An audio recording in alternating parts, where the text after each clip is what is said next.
రేవంత్ రెడ్డిని బీఆర్ఎస్ నేతలు రెచ్చగొట్టి తప్పు చేశారా? 6 గ్యారెంటీలు రైతు రుణమాఫీపై పదే పదే విమర్శలు చేశామని డైలమాలో పడ్డారా? రేవంత్ సర్కార్ హామీలన్నీ నెరవేరుస్తుండడంతో టెన్షన్ పడుతున్నారా? ప్రస్తుతం రేవంత్ ను నిలదీసేందుకు అస్త్రాలు లేక సైలెంట్ అయ్యారా?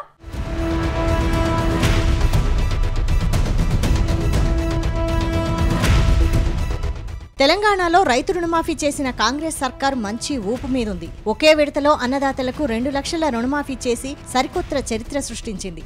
అంతేకాకుండా రుణమాఫీ అంశం కలకాలం గుర్తుండేలా సంబరాలు చేస్తోంది. ఇప్పుడు ఇదే అంశం బీఆర్ఎస్ పార్టీని కలవరపాటుకు గురిచేస్తున్నట్టు ప్రచారం జరుగుతోంది. కాంగ్రెస్ ప్రభుత్వం రైతు రుణమాఫీ చేయదనే ధీమాతో ఇష్టానుసారంగా విమర్శలు చేసిన బీఆర్ఎస్ నేతలు ఇప్పుడు అబాసు పాలయ్యారని మదనపడిపోతున్నారట. రైతు రుణమాఫీ విషయంలో సీఎం రేవంత్ రెడ్డిని అనవసరంగా రెచ్చగొట్టి తప్పు చేశామని అభిప్రాయపడుతున్నారట. మిగతా హామీలను కూడా అమలు చేస్తే తమ పార్టీ భవిష్యత్ ఏంటని తెగ టెన్షన్ పడుతున్నట్టు ప్రచారం జరుగుతోంది.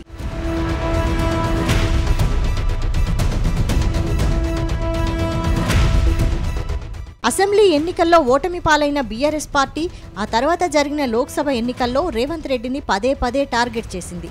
ముఖ్యంగా రైతు రుణమాఫీ చేయాలని సీఎం రేవంత్కు సవాళ్ల మీద సవాళ్లు విసిరింది. ఒకానొక సమయంలో ఆగస్టు 15 లోపు రుణమాఫీ చేస్తే మా పదవులకు రాజీనామా చేస్తామని ప్రకటించింది. లేకపోతే రేవంత్ సీఎం పదవికి రాజీనామా చేయాలని సవాల్ చేసింది. సీఎం రేవంత్ రెడ్డి దేవుళ్లపై ప్రమాణాలు చేసి అబద్ధాలు చెబుతున్నారని ఆరోపించింది. అడ్డగోలు హామీలతో ప్రజలను మోసం చేసిన కాంగ్రెస్ కు పార్లమెంటు ఎన్నికల్లో బుద్ధి చెప్పాలని పిలుపునిచ్చింది. హామీలు అమలు చేయాలని అడిగితే కేసీఆర్ను తిడుతున్నారని, 5 గ్యారెంటీలు పూర్తి చేసినట్లు నిరూపించాలని సవాల్ చేసింది. దాంతో సీఎం రేవంత్ తప్పకుండా రుణమాఫీ అమలు చేసి తీరతామని ప్రతి సవాల్ చేశారు. బీఆర్ఎస్ లీడర్లు రాజీనామాలకు సిద్ధంగా ఉండాలన్నారు. అయితే పార్లమెంటు ఎలక్షన్స్ పూర్తయిన మరుసటి రోజు నుంచే కాంగ్రెస్ ప్రభుత్వం రుణమాఫీ అమలుపై ఫోకస్ పెట్టింది. రైతు రుణమాఫీని అమలు చేసి చూపిస్తోంది.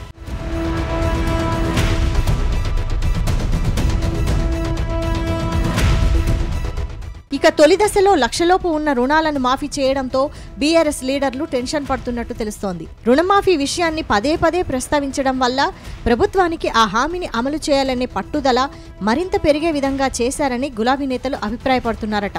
రేవంత్ను రెచ్చగొట్టి తమ లీడర్లు ఇరుక్కుపోయారు. ఇప్పటి నుంచైనా విమర్శలు చేసే ముందు జాగ్రత్తలు తీసుకోవాలని సొంత పార్టీలోనే గుసగుసలు వినిపిస్తున్నాయట. మరోవైపు బీఆర్ఎస్ ఎమ్మెల్యేలు రోజుకొకరు కారు దిగేస్తున్నారు.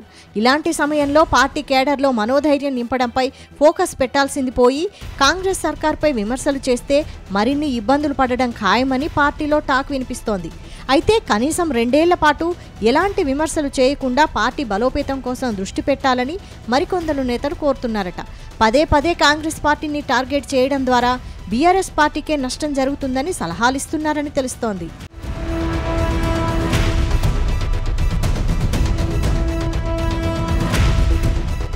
మరోవైపు రైతు రుణమాఫీపై రేవంత్ సర్కార్ బీఆర్ఎస్ ను ఇప్పట్లో వదిలేలా కనిపించడం లేదు. మరోసారి మాజీ మంత్రి హరీష్ రావును టార్గెట్ చేస్తూ విమర్శలకు దిగింది. రైతు రుణమాఫీపై రాజీనామా చేస్తానని సవాల్ చేసిన హరీష్ రావు ఎక్కడంటూ సీఎం రేవంత్ ప్రశ్నించారు. అయితే రేవంత్ రెడ్డి కామెంట్లపై హరీష్ రావు ఫైర్ అయ్యారు. రుణమాఫీ చేస్తే తన పదవికి రాజీనామా చేస్తానన్నోళ్లు పారిపోతారని రేవంత్ చేసిన కామెంట్స్ కు కౌంటర్ ఇచ్చారు. ఆగస్టు 15 వరకు రాష్ట్రంలోని రైతులందరికీ 2 లక్షల రుణమాఫీ, 6 గ్యారెంటీలు సంపూర్ణంగా అమలు చేసి చూపించాలని డిమాండ్ చేశారు. అలా చేస్తే తన ఎమ్మెల్యే పదవికి రాజీనామా చేస్తానని తెలిపారు. లేని పక్షంలో రేవంత్ రెడ్డి రాజీనామా చేస్తారా అని ప్రశ్నించారు.